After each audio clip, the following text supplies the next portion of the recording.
We're live, we're live, we're live. Yes, there are some breaking news going on in the last few minutes or so. I wanted to kind of wait when it came to this, because you can see on the screen, you'll be able to see on the thumbnail that obviously we're going to be talking about these WWE releases that have just been announced over the course of the last hour or so. But I wanted to wait until WWE officially announced this themselves, and I've got to the point where now I don't know if they are. I don't know if they are going to make like a big block announcement about these releases. We're getting this through in drips and drabs, so we're getting, of course, all of the journalists on social media reporting these news. We're getting some of the talent themselves posting about them being released and their contracts being terminated by WWE. Excuse me if I look down at any point in this, because I'm still trying to keep track of what is and isn't going on right now when it comes to these releases, because it's a little bit scattered at the moment. But as you can see on the screen right there, those are the names that we've had confirmed so far that have been released by WWE today. Now, reports of these releases, it must be said, reports of these releases came out a couple of hours ago or something like that. It almost felt like when it comes to some of these pro wrestling journalists, they all kind of have similar sources, because right at the same time, Andrew Zarian said, uh-oh, or whelp, or something like that. Then it was Sean Ross Sapp reported that more cuts and releases were scheduled to come today. Then John Alba reported the same thing. WrestleVotes also posted a typically cryptic tweet with emojis with eyes and looking down or look sad face and all that kind of stuff. So look, we knew this was kind of coming. We were waiting to see what was going to happen when it came to these releases. That's what we were trying to figure out. We were trying to figure out when it was going to happen. It was, I guess, a situation whereby some of these reporters did know about certain names, but they didn't want to come out publicly and state these names until the wrestlers themselves had been informed of this. And I guess subsequently they have now. We're just still waiting on WWE to actually confirm these names themselves. The only thing I will say is, because they are NXT talent predominantly and 205 Live talent, I don't know what the protocol is for that. I don't know what the protocol is for them in terms of announcing that on their website. Again, we're still waiting on an official tweet, an official post on the website. We're waiting for something official from WWE that says that these guys have been released by the company, but we still haven't seen it as of right now. So again, apologies if it's a little scattered here on this stream. I thought I would go live and we can talk about the names that have been released, but as of right now, the names we do have released, we'll go through them in a second. The names we do have that are confirmed to have been released right now are in NXT. Tony Nese, former Cruiserweight Champion. Tony Nese, again, 205 Live NXT. Fandango, one half of the former NXT Tag Team Champions. Breezango, no word yet on Tyler Breeze. And surprisingly, Everrise. This was a really shocking one, Everrise. I don't think a lot of people saw that one coming at all, considering that, of course, Everrise has been featured on NXT television as of late, right? They've just started off a program with Hit Row. Not that that means anything, of course. Aleister Black got released by WWE, and he just started off a feud with Big E. He just returned to television. So I think a lot of people that are surprised saying, wow, Everrise were just back on TV. That doesn't really mean anything. It's just surprising because... And we'll get to the live chat in a second, so be sure to put your comments in the live chat. Super chats are open as well, so if you don't want to contribute, support the channel, you can do that. Click the dollar sign. You can also subscribe, bottom right-hand corner, smash a like on the like button too. Really does help us out here on YouTube. When it comes to Everrise, the interesting one that I was thinking about is that I'm pretty sure, and again, this is the beauty of being live, I guess, we can check this out now. I swear there was a report about Everrise getting a new contract, right, in WWE. I mean, am I wrong? You can let me know in the chat if I'm wrong. I swear this was a report. Here we go. This was on the 16th of June, 2021. So it's 9 days ago, something like that, right? I mean, again, a couple of weeks ago, this is, I believe, was it Fightful reported this? Here we go. So this was on the 11th of June. So we're talking about 2 weeks ago. 2 weeks ago today, Fightful Select reports that Everrise, the duo of Chase Parker and Matt Martel, recently signed new contracts with WWE. The company reportedly offered them new contracts months ago. That's when they agreed to sign new deals. According to Fightful, WWE wanted to get Everrise's contract to match up in length, though it's unknown if that actually happened when their new deals were signed. There are no additional details on the lengths of contracts for both superstars. And now they're released. No, they're released. What the? Again, that's why the Otherwise one was so surprising for me. Not just obviously with the popularity that they have, not just because of all of that kind of stuff, not just because that they were on television for NXT recently, not just because all of that. I just couldn't believe it because, again, I vividly remember seeing that report a couple of weeks ago saying Everrise, they've signed a contract. And this has got to be a pretty much a near new record when it comes to talent signing a new deal and then being released straight away. That was very, very strange, very strange. Let's check the live chat. So Eric Alvarez says more releases. Unfortunately so, Eric. Thank you for joining us tonight. He also says Fandango was doing good in NXT, but he is now gone. Supreme Legend, what a great name that is, says not Everrise. Yes, unfortunately, Everrise rules, but unfortunately not going to rule WWE anymore. JPF says 30-day non-compete with the contracts in NXT and 205 Live. That is correct. That is correct. They are not, if they are under an NXT contract, they are not stuck with the standard 90-day non-compete clause. They have the 30-day non-compete clause, so I wouldn't expect them to be appearing at Slammiversary or anything like that. I think that's too late. But nevertheless, Chauncey Bullock says, who got released? Well, we just mentioned that a second ago. Brolic Boss says, don't think they will get rid of Breeze just yet because of up, up, down, down. That's what I was thinking, but what should be mentioned about that, it must be said, is that, of course, Jessamine Duke was also released by WWE earlier this month, and she does a ton of content on Up, Up, Down. Now, I know obviously she's not the same level as a Tyler Breeze, but that must be said as well. And look, this comes back to budget cuts. That's what we keep hearing, isn't it, at the moment? Budget cuts, WWE budget cuts. Now, I believe budget cuts as much as saying that I've got three legs. I don't. Budget cuts. WWE doesn't need to. WWE doesn't need. Again, it's differentiating these things. WWE doesn't need to actively try and save money. It's not as if WWE is really badly in the hole financially. They're not. They're not. I think when people hear budget cuts, they get concerned and look at it certainly different ways. WWE isn't financially hurt right now. Of course, they have actually, during the pandemic, they've actually been able to make quite a lot of money. They've obviously got the television right deals with NBC Universal, with Fox, both worth roughly $1 billion each. They signed the deal with NBC Universal on top of their agreement for Monday Night Raw, which was to license the WWE Network to the Peacock streaming service, which again was worth $1 billion over 5 years.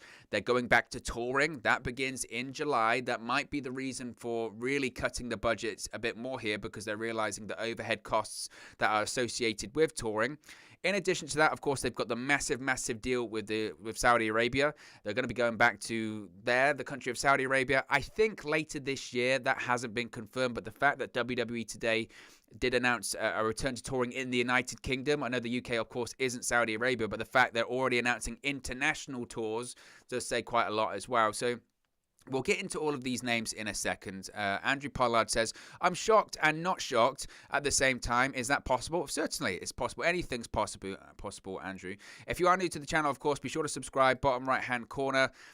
We do daily videos talking about WWE, AEW, Impact Wrestling, New Japan Pro Wrestling. As I just check social media again, just to make sure we're currently up to date with everything. Because, again, this is what this live stream is going to be. It's going to be double-checking that everything has been announced. Things have certainly slowed down over the course of the last 15 or 20 minutes or so. Again, we still haven't had an official confirmation from WWE themselves. Usually they would release something on their websites announcing this, but as of right now, we do know the names that have been released by WWE are Rhea Daivari, Tony Nese, Fandango, Everrise, and if you want to count this, we'll begin by talking about this, Kenice Mobley.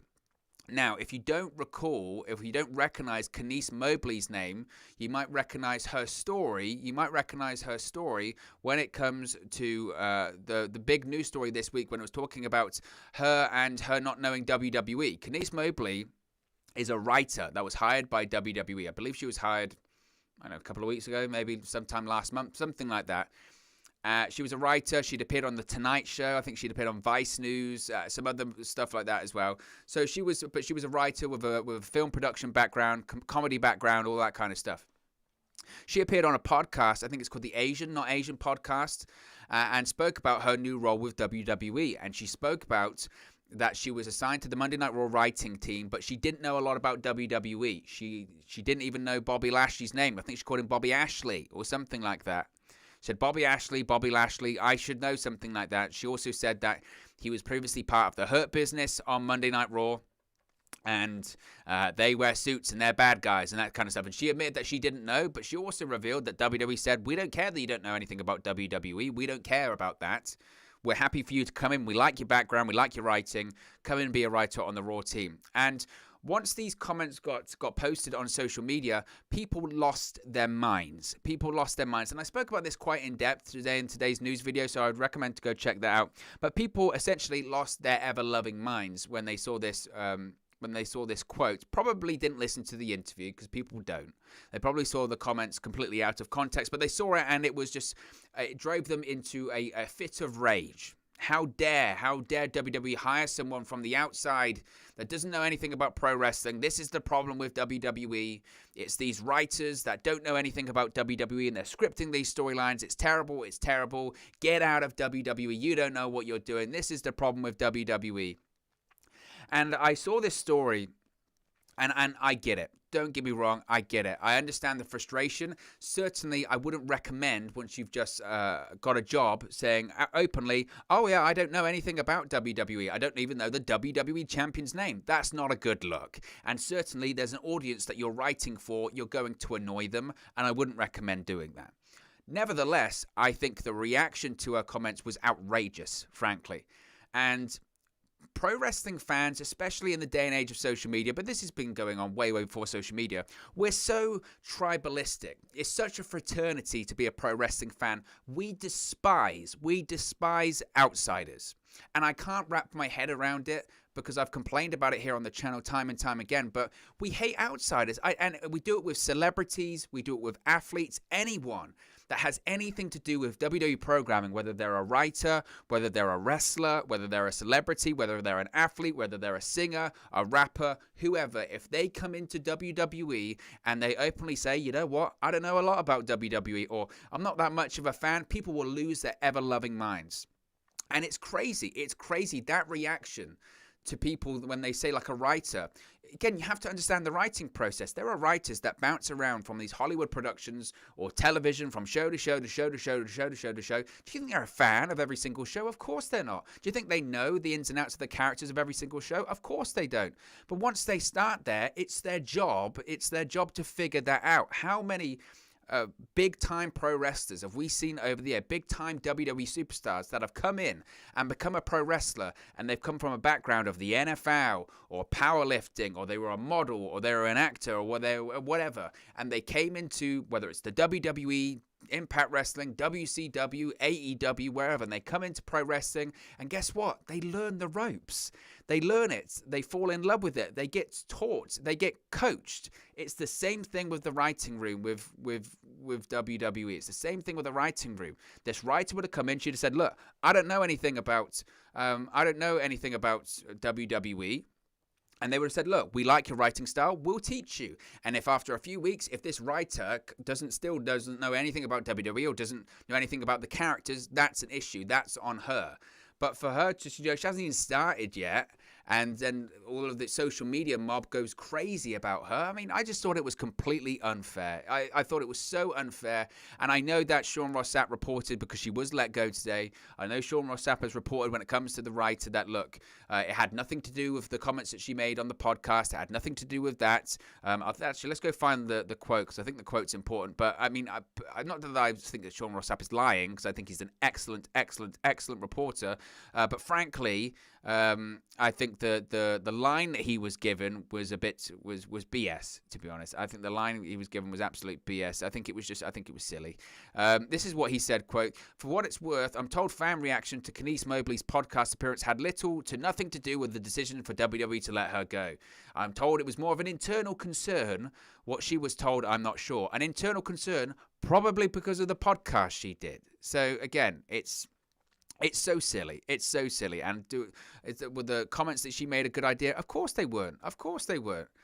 But to say that we're basically saying, if that's the case, you know what? You can't fall in love with pro wrestling.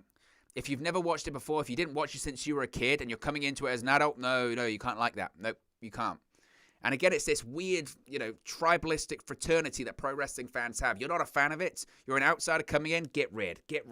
No, get rid. It's just crazy.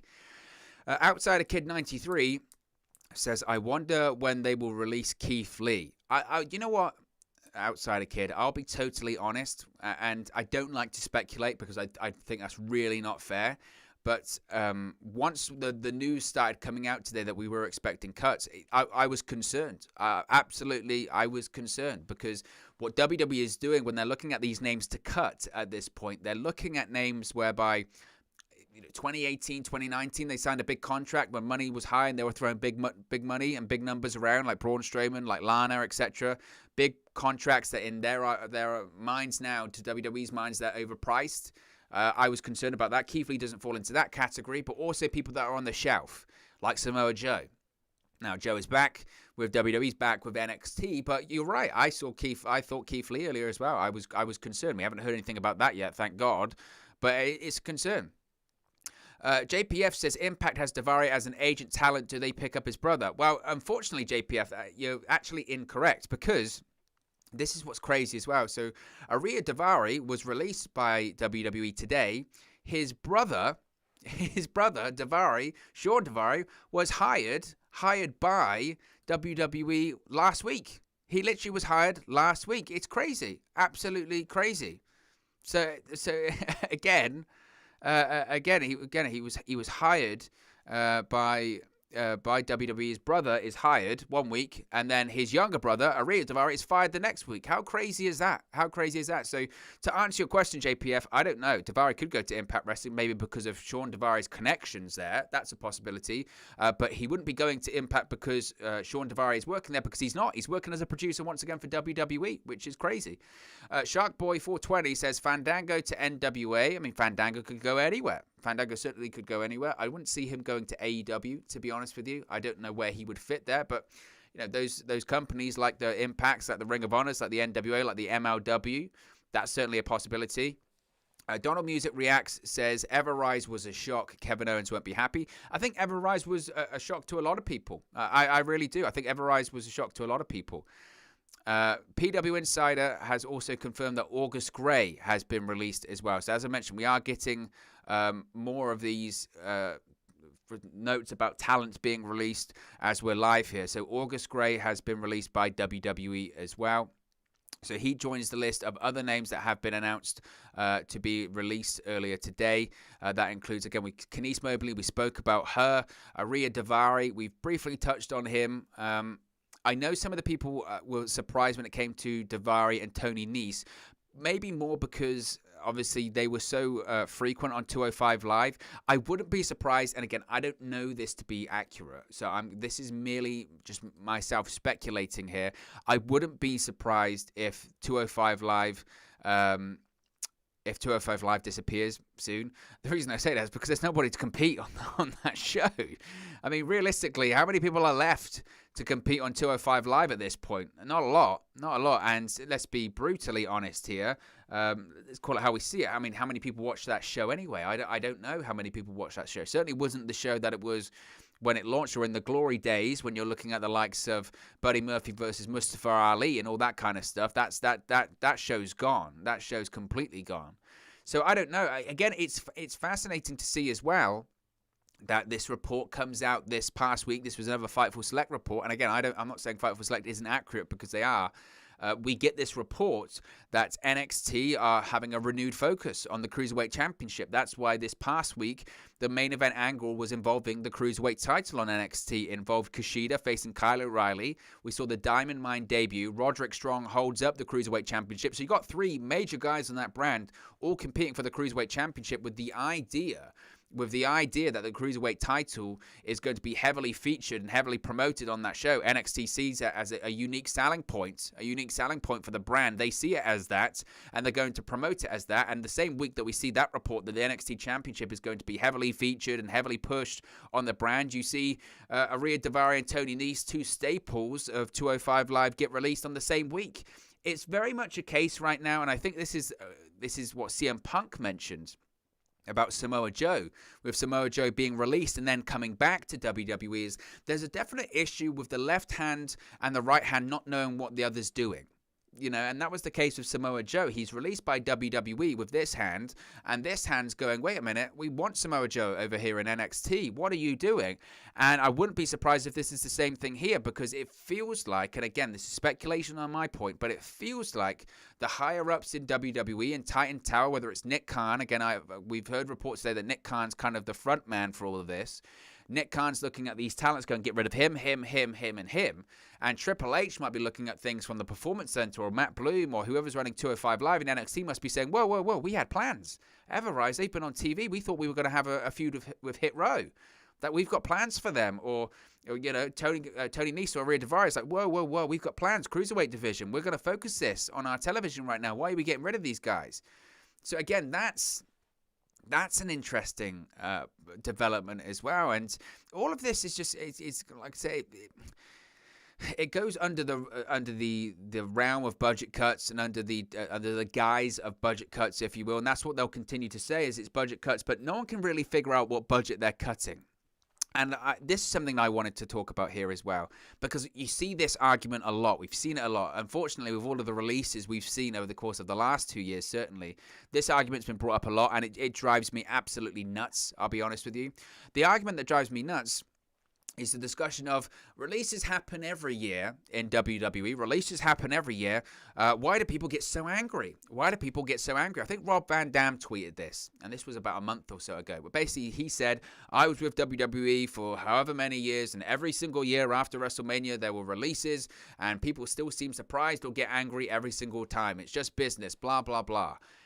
But the thing is, you go, right, I totally get it. Totally get that. It's a rational argument. They happen every year. They're part of business. It's about refreshing the roster. I totally get that. The issue is that's not the reason that are given for the releases. I would be totally fine. I would be totally fine if that would be the reason that they gave, and to say, look, we have to release talent every year. We bring new talent in. We sign new talent. We do this. We do that. I would get that. I would totally get that. I would say, you know what? I appreciate the honesty. I appreciate you saying it how it is. Totally fine with it. No problem. The issue is that's not what they say. WWE will go budget cuts. John Laurinaitis, Johnny Ace. I'm not going to do a Johnny Ace impression because I love my voice too much. But he would ring them up and say, guys, it's budget cuts. What can I do? My hands are tied. Budget cuts. What can I do? My hands are tied. All this kind of stuff. And in reality, it's what budget cuts? If that was me, if I was the talent, I would say, okay, what budget cuts? What budget cuts? What budget is being cut here? Can you let me know? The talent budget cut? Okay, why? If there was ever a time you needed more talent, it would probably be now. And here we go. This is the one I mentioned earlier. It's just been confirmed. Sean Ross Sapp has literally just tweeted now. I've just seen the notification, and that is that Tyler Breeze has been released by WWE. So Fandango was released earlier. That was confirmed by Fandango himself, but Tyler Breeze has officially been released by WWE. The Fashion Police of NXT have officially been released. This is some breaking news right now. Tyler Breeze is officially released.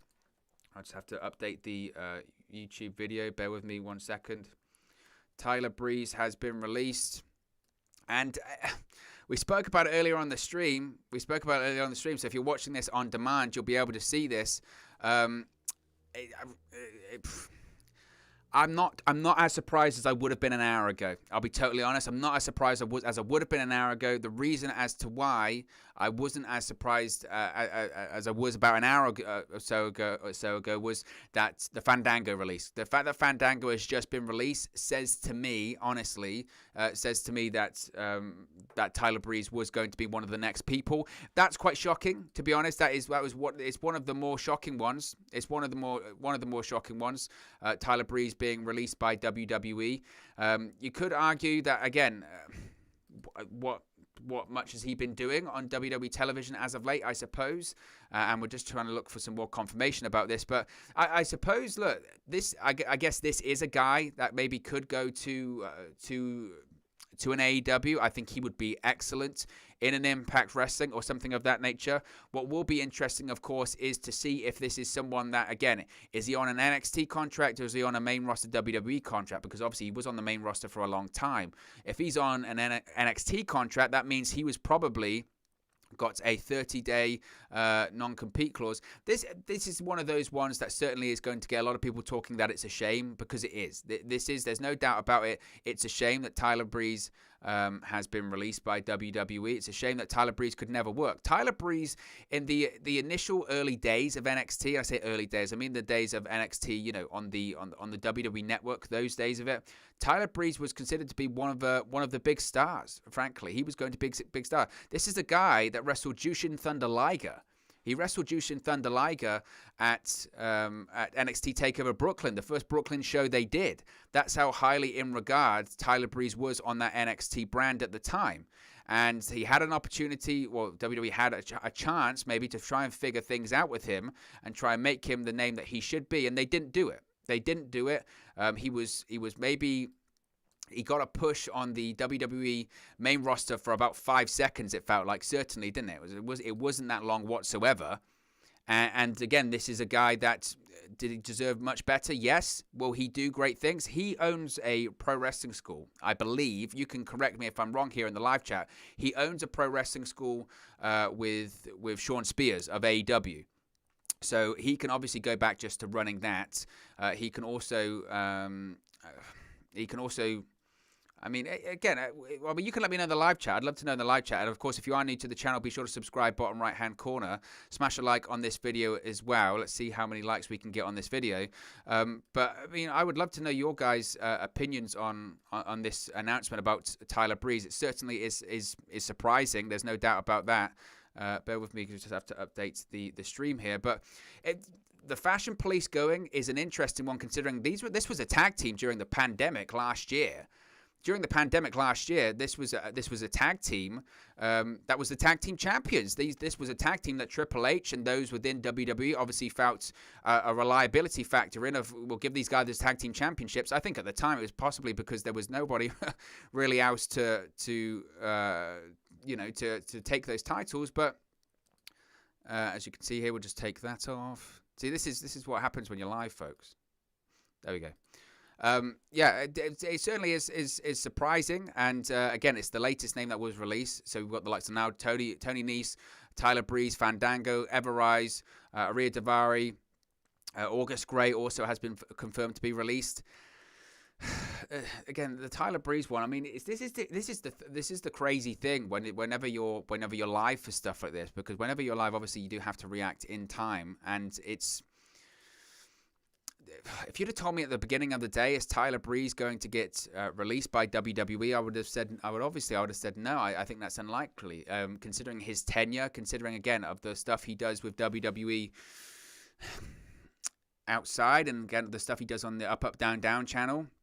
Does that continue now as well? These are questions obviously that need to be asked. There's no doubt about that. These are questions that we're going to have to answer and be asked, right? I think that's a point. Outsider Kiz says, to me, I wouldn't care if they were honest about the releases. My issue is, why do they keep signing all of this talent anyway? Just released a lot of talent a year later. Well, obviously the discussion can be made, obviously, can't it, about WWE hiring talent to keep it from competitors. That was an active strategy of them in the past. I mean, that is what it is. That's a fact. That was an active strategy of WWE. Certainly in 2019, when AEW first became a thing, that was their strategy, to hire people to stop them going to the competitors.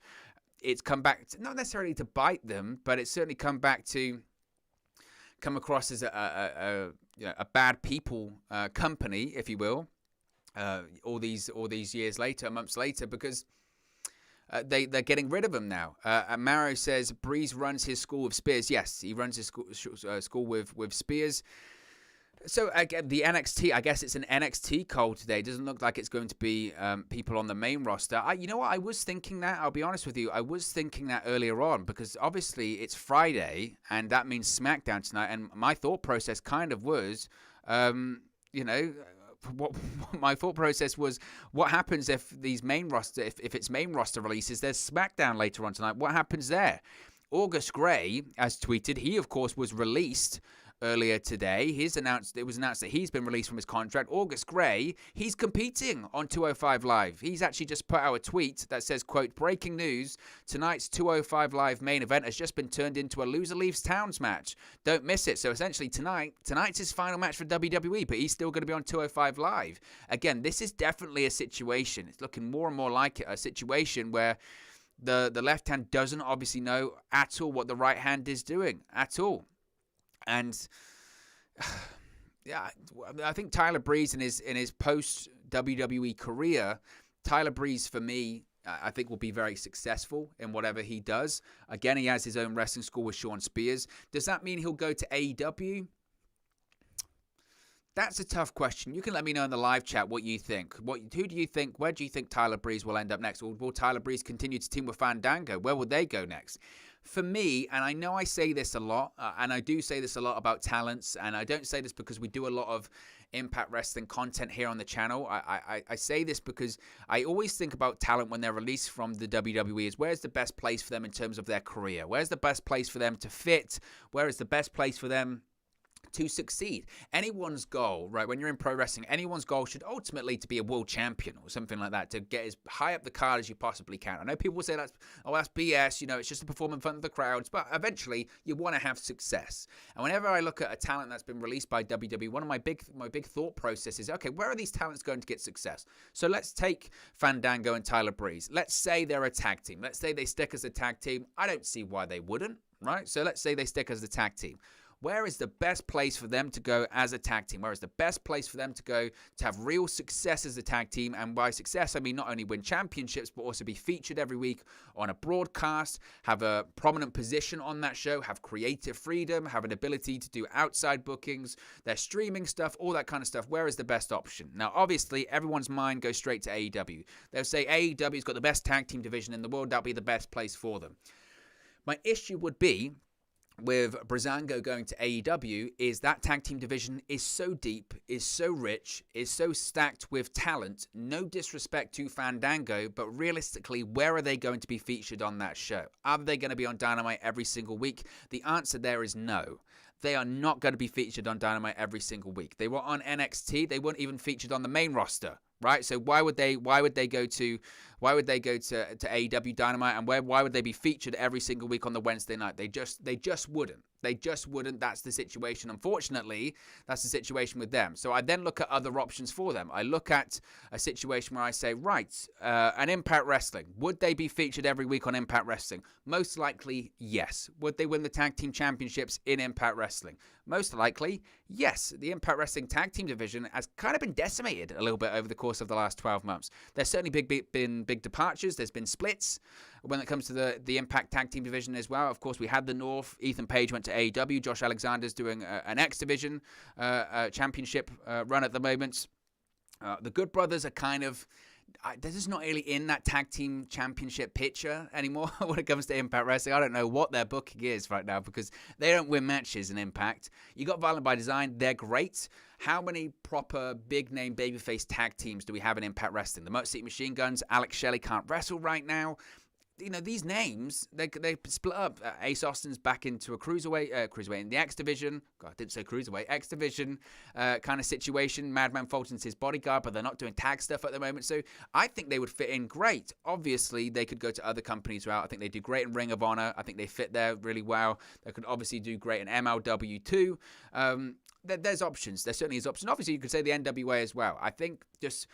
again, no disrespect, but maybe an AEW is a too big a company for them. That tag team division is so rich. That tag team division is so strong that, again, my thought process would be, you don't want to get lost in the shuffle. You don't want to get lost in the shuffle. When you've been in WWE and you've been in the WWE system for so long, and you have been in a system where there are so many people and you have been lost in the shuffle before, you don't want to go to another company and the same thing happen to you. That's just not what you want, right? Critical Sting says, so the only guys from Evolve left are Austin Theory, Shotzi Blackheart, and Leon Ruff. Well, I guess you count Keith Lee as well on the main roster as well. I guess you can also count Matt Riddle as well on the main roster too. There's probably still some more Evolve alums in there that I'm forgetting. Satnam Singh says Tyler Breeze and Fandango would do great in NWA or Ring of Honor. Also says they could have a long tag team title reign in Ring of Honor. Mad says Tyler Breeze and Fandango would be great in Impact. I think they would fit well. I think they would fit really nicely in Impact Wrestling. I think that is a good shout. Again, I think given the tag team division that Impact has and the names that they don't have at the moment, I think that would be a good move for them. I really do. Also, as well, again, you have to look at when it comes to New Japan, to AEW, again, realistically, where do they fit? And again, you have to think about that from your own self-preservation as a talent. Where can I go and I'm going to make a ton of impact, and I'm going to be a real, I'm going to make waves in the world of pro wrestling, as they would say. Where's that going to happen? You do have to think that. You certainly do. And that tag team division in AEW is very overcrowded. That roster is very overcrowded.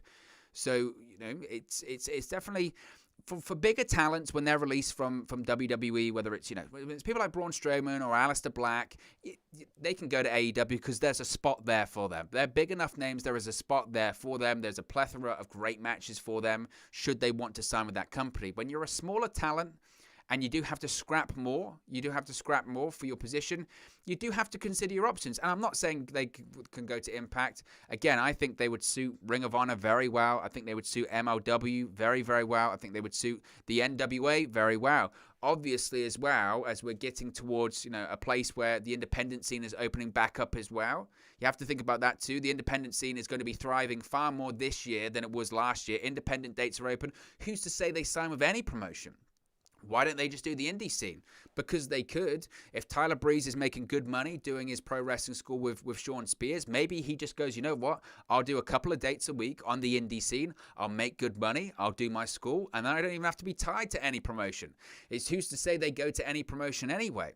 I think these are things that weren't on the table last year. Unfortunately, if you were released by WWE last year, you had to go to another promotion because the indies just weren't there. The indies died last year. They're coming back this year, but they just weren't there because of the pandemic. So that's certainly something to consider as well. Well, again, we'll do another check here on some of these names here about on social media, because again, this is the beauty of being live, is that I said when we started the stream tonight, I said we're gonna be reacting to stuff as it happens, so it doesn't look like there are any more names coming out as of right now. Again, the August Gray tweet is certainly popping a lot of people on social media. Obviously, he's wrestling tonight on 205 Live, and August Gray was one of the names that was released by WWE, and he's wrestling tonight. Again, it looks like all of the names that are being released are involved with the NXT brand or the 205 Live roster. Doesn't look to be any main roster talents right now. If you are new to the channel, be sure to subscribe, bottom right-hand corner. Smash a like on the like button as well. Super chats are open as well. You can do that by clicking the $sign. If you click the $sign, we'll make it a talking point. We'll talk about your comments, and we'll reference here on the stream. I don't know why that keeps freezing as well. It's really trying to pee me off. I don't know why. This is the chaos that we have to deal with tonight as well. It's probably because I've got like a million windows open. Because again, this is the thing. When stuff like this is genuinely happening live, you have to react to it and do all this kind of stuff in real time. It's just a big pain. So yeah, the last name that was announced was Tyler Breeze. I want to talk about Fandango. I want to talk about Fandango as well with him. This is a guy that, look, Johnny Curtis was someone that was on the NXT season. Gosh, what first NXT season was he on? He wasn't on season 1. He might have been 4 or something like that. He was on some NXT season. Then he was on NXT Redemption. Do you remember that one as well? NXT Redemption. That was before it got moved to Full Sail. That was when all of the former season members came back. That was NXT Redemption. I remember that one. And then he was on, I think, SmackDown for a little bit. He might have actually won NXT. I think he won NXT like season 4. I mean, am I right there? You can let me know in the live chat. I think Johnny Curtis won. This is how long ago it was. Anyway, after all that, he got repackaged as Fandango, and he was this guy. This guy Fandango that Vince McMahon loved. Vince McMahon loved Fandango. He loved that gimmick. He loved that gimmick. Do you know why? Because it was a proper gimmick. You're a ballroom dancer. What's my character? Your character's you're a ballroom dancer. You dance. How does that make me a pro wrestler? You're a dancer. You like dancing, right? You're a dancer. And that was the gimmick. He was Fandango. We saw these promos and vignettes for about 1 million years in 2013 of him dancing and just saying his name, Fandango. We saw that about 1 million times. And when did he have his debut match as the Fandango character? It was only at WrestleMania. Yes, WrestleMania 29 at MetLife Stadium in New York. It's actually New Jersey, though. But in MetLife Stadium, he had his debut match as the Fandango character at WrestleMania, and he beat Chris Jericho. He beat Chris Jericho in his debut match at WrestleMania. He got no offense in the match, but he won by the most devastating maneuver ever, the roll-up, and he beat Chris Jericho. Chris Jericho was furious, absolutely furious. Why? Well, obviously, he was furious because he didn't want to work with Fandango. He spoke about it previously. At the time, this is the crazy story, is that Chris Jericho came back during that period of time. The plan was for him to work with Ryback. Isn't it how crazy how these things, looking back on it, how different they were? The plan was for him to work with Ryback. At the time, it might seem nonsensical, but Ryback at the time, 2013, Ryback was over. He was a big deal in WWE, right? Feed Me More, all that stuff. And he was unbeaten for ages, and he was positioned as the number 2 babyface, right up there with just behind Cena in WWE. He was over. WWE liked Ryback. So Jericho was going to come back and work with Ryback at WrestleMania 29. Ultimately, Vince McMahon changed his mind. You're not going to be working with Ryback. So Jericho was like, right, okay, I thought I was going to be working with Ryback. Who am I going to be working with? And he said Fandango. And he went, no, I'm not working with Fandango. He hasn't had a match. He's not over. I'm not working with a ballroom dancer. He said, let me go after the Intercontinental Championship. I'm like a 9-time Intercontinental Champion. I can go for my 10th one. We can make it a record. Wade Barrett's the Intercontinental Champion. All that kind of stuff. I can work with Wade Barrett, Intercontinental Champion, WrestleMania 29, Chris Jericho, Wade Barrett. That's a story there. That's a match people want to see. And Vince McMahon said nobody gives a shit about the Intercontinental Championship to Chris Jericho's face, which says a lot about his perception of the Intercontinental Championship. He told him, you're working with Fandango. It doesn't matter. So Chris Jericho's furious as the story goes. He calls The Undertaker. He goes, what shall I do? The Undertaker tells him, just do it. Just do it.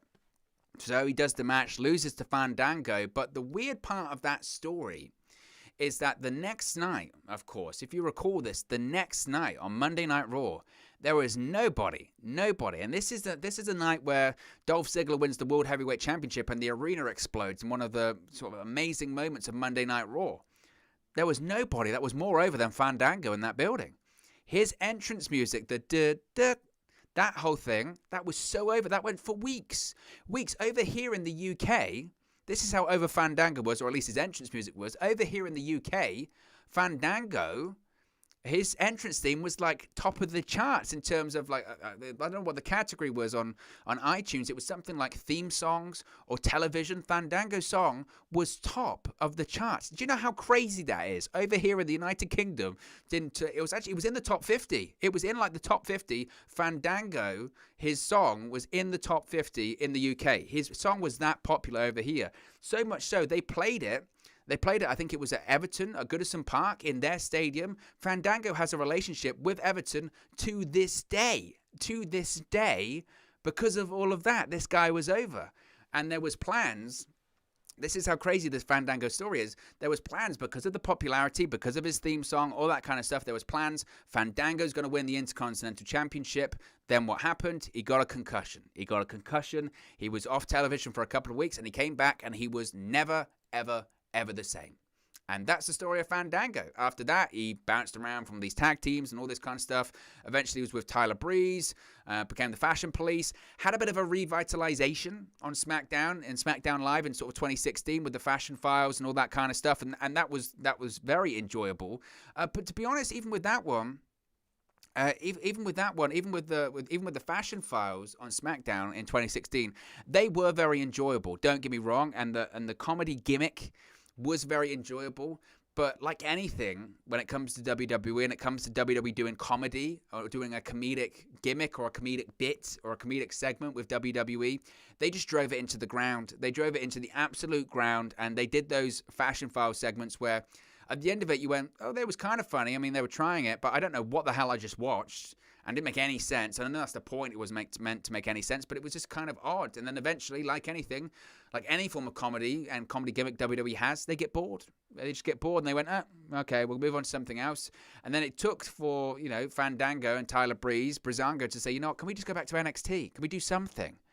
And they were eventually allowed to go back, and they went back to NXT, won the NXT Tag Team Championships last year, which was great. But obviously it was during a pandemic, so nobody was there to watch, and nobody was watching NXT anyway during the pandemic last year. And it kind of just felt a bit, missed. And again, the Fandango story is just, it's fascinating, absolutely fascinating. The story when it comes to Tyler Breeze as well, again, this is a guy that, when you think about the real origins of NXT, Triple H's NXT, Full Sail University, all that kind of stuff, Tyler Breeze is one of those OG guys. He truly is. He was one of those OG guys that, as I mentioned before, he had numerous NXT championship opportunities, numerous big storylines in NXT, numerous big victories. Again, I think he's main evented takeovers for the NXT title. This is a guy that, again, was so trusted by Triple H and by all of those NXT officials that when it came to doing their first Brooklyn show inside the Barclays Center, a huge step for NXT, the brand, selling out a big arena in a big market like New York. Who do they have open that show? They have Tyler Breeze versus Jushin Thunder Liger. That is an unbelievable spot to be put in. Unbelievable spot to be put in. Again, because they thought this guy has talent. This guy has potential. We've got to get this guy over. We want to give him a featured spot. The opening match of the first NXT TakeOver Brooklyn show is Tyler Breeze versus a legend, Jushin Thunder Liger, of all people. It's going to be in the opening match of TakeOver Brooklyn, and that's going to be another big notch on his bout, and then he's going to go up to the main roster and be great. And Tyler Breeze's push on the main roster lasted like a month. If that. He was caught up at a really strange time of the year as well. This was in 2015, I think it was. He was called up to the main roster, and he had a feud immediately with Dolph Ziggler, which I think led to a match at Survivor Series or something like that. Again, he was caught up at a really strange time of the year, and by December, that push was gone. His push was over. It was that quick in WWE for him. Frankly, it's amazing he stuck around for all of these years, considering they gave up on that push really quickly. It's a testament to his ability and his, I guess, being well-liked backstage and being instrumental to parts of the company and getting back over with the Breezango tag team and all that kind of stuff. It's a testament that he was able to stick around this long, really. But again, he's been doing stuff with the Up, Down, Down channel. Of course, he did the Battle of the Brands thing with Xavier Woods. That whole Battle of the Brands thing. I mean, how popular was that? That was incredibly popular. Incredibly popular. I mean, I've done about you. I've watched all of those stuff on Up, Down, Down. The quality, the Raw stuff. Who was Raw and SmackDown on that one? I want to say that. Oh, I'm trying to remember who was who. I want to say that Tyler Breeze was SmackDown. I could be wrong. On that one. Let's do a quick check. Actually, this is what's great about us being live, because you never know. I watched them all, and I remember them getting like the notebooks. I remember them doing the whole, the Batista entrance and all that kind of stuff. It's gonna be interesting now. Again, it's gonna be interesting now to see what happens with Battle of the Brands. It's gonna be interesting to see what happens with Up, Down, Down going forward. I would assume he would still be on there, right? Surely. I mean, there's no reason why he wouldn't be. I'm just trying to find it, because that's going to really bother me. If you can let me know in the live chat who's the GM of Raw, who's the GM of SmackDown with Tyler Breeze and Xavier Woods, because then it's going to bug the hell out of me.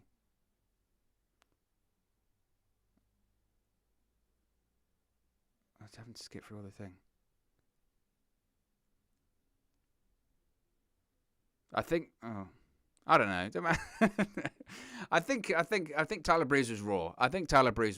You can let me know in the live chat. You can let me know in the comment section below about that. Let's do a double check to see if any more names have been announced. I don't think so at this point. I think it probably has. I think it's probably died down. But yeah, so the ones just being reported now are the Tyler Breeze one.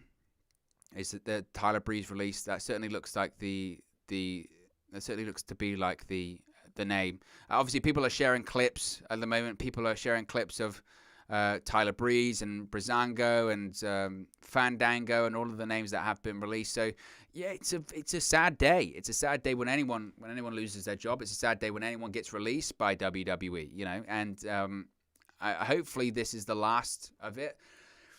Unfortunately, again, we've known these releases have been coming for a while. You know, we've known about this because it was widely reported. Even when the releases were announced, was at the beginning of the month, when it came to the likes of Braun Strowman and Buddy Murphy, etc., Aleister Black, Lana, Ruby Riott, when those names were announced earlier on this month, so many reporters came out and said, look, it's only the beginning. And hopefully they don't say the same things today. Lord knows, I really hope not, but time will tell about that.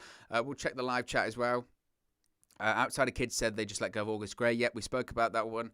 Graham Caldwell says, Owen, do you think Breezango would be a good addition to Impact? I watched the earlier video on the Kenny Omega update. I agreed with you that Impact could do with a few more tag teams. Well, it's interesting because we spoke about, on today's Impact video, we spoke about the Impact tag team division. Last night's episode of Impact was actually ended or closed, main evented, by a really enjoyable Impact tag team championship match between Violent by Design and Kojima and Eddie Edwards. Really enjoyed it, actually. Really enjoyed it. But I did say that you wonder who would be next to challenge Violent by Design because that tag team division is a bit bare, to be honest.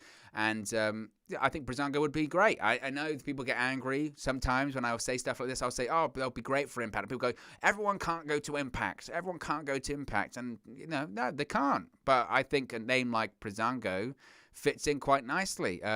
Again, when you talk to someone like Aria Daivari, I know Sean Daivari is now back with WWE as a producer, but there's a foot in the door certainly there for him to come in. I think, frankly, we spoke about Ever Rise earlier on. I think Impact Wrestling would absolutely look at someone like Ever Rise. Think of the sort of off-the-wall comedy that Impact Wrestling have done over the course of the last 12 months, whether it's Wrestle House, whether it's Johnny Bravo being shot at a wedding and all that kind of stuff. You don't think Impact Wrestling would be interested in bringing in Ever Rise? Considering some of the segments they've done over the course of the last few years, past year rather, it fits perfectly. It fits absolutely perfectly. I could certainly see that happening. So I think Ever Rise going to Impact, that's absolutely a possibility. I think people like Tony Nese fits in with the X Division as well. And just there, I've said everyone's going to go to Impact. And again, people get very angry with that one. Social media is a very angry place. If you are new to the channel, be sure to subscribe. Let's do a quick subscriber number update as well, because I don't know how many we're even on at the moment. We recently hit over 4,000 subscribers, by the way, so I really appreciate everyone that has recently subscribed to the channel. It's amazing. It absolutely is amazing. So I don't even know what the next goal is. Obviously, logic would be 5,000, but that's going to take like a million years. So if you are new to the channel, be sure to subscribe, bottom right-hand corner. Smash a like on this stream too. We'll probably round things up in a second or so, because, again, I think that I don't think we're going to be seeing any more announcements made later on tonight regarding any other names or anything like that. I think this might be it for tonight. There is some, actually, this is a story that's coming out in the last second. So this is a story from Fightful Select, which, of course, is Fightful's Patreon service. Be sure to check that out. They do a lot of great stuff. They really do that. Sean Ross Sapp is just on fire at the moment. Some of his stories are always first, and they're just good journalism, so they've just posted this on their Fightful Select service. So this is why it pays to check out these streams, right? I'm sure this will get me in trouble. It says that Nick Khan led a meeting early Friday afternoon and made decisions on numerous cuts. So again, these cuts are Nick Khan. Nick Khan basically has led, like I said earlier on, has been the point on this. Nick Khan has been the final call on some of these cuts.